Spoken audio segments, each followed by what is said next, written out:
So hello guys, here we have question number 8 from Check Your Understanding exercise of the chapter Electrostatics. First let's look at the question. A uniformly charged right angled triangular lamina ABC is shown in the figure. Acute angle at the vertex A is theta if potentials of vertices A and B are VA and VB respectively. Find potential of the vertex C. So if you want to give this question a try yourself, you can do it now. The hint for this problem is try to use scaling. You want to do it again using scaling. If you haven't, please do it now. Now let's look at the solution.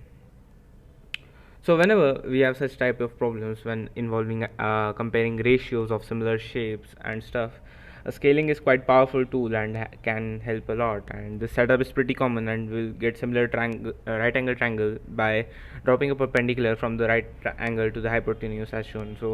This is very common, and you might find this setup in many of the questions. In this, to do this, we drop a perpendicular to AB, which is the hypotenuse. So from here, this angle was given theta, and this angle is 90 degrees. So this will be 90 minus theta, and this will be theta. So from here, what we can say is triangle ABC will be similar to triangle ACD, which will be similar to triangle CBD. You can see it clearly from the diagrams. And now this is one part of the question. And now by looking at the dimensions of the potentials, as we are just requiring here to compare the ratios, and we have to find VC in terms of V and VB, we can what we can say is the potential is directly proportional to charge over length. This can be found from dimensional analysis easily.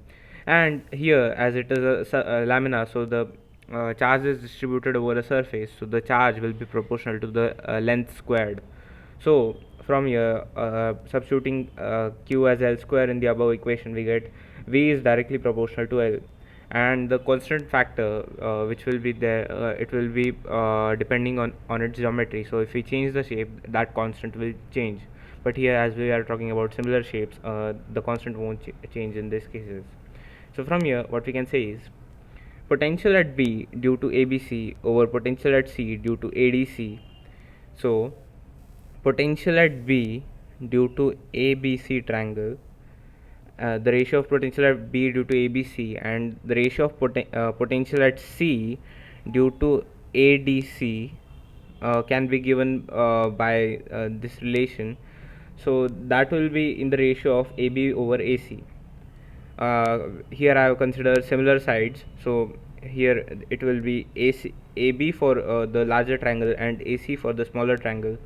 So substituting that, what we can get is AB by that ratio to be AB by AC, and which will be C by B, and that will be sec theta.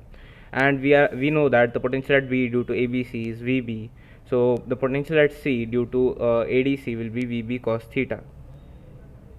So that is one part, and the other part of the potential, which will be due to this triangle, can again be set by a similar ratio, which you can see for yourself, is potential at A due to ABC over potential at C due to ABC will be AB by AC, which will be equal to C by A equals to cosec of theta.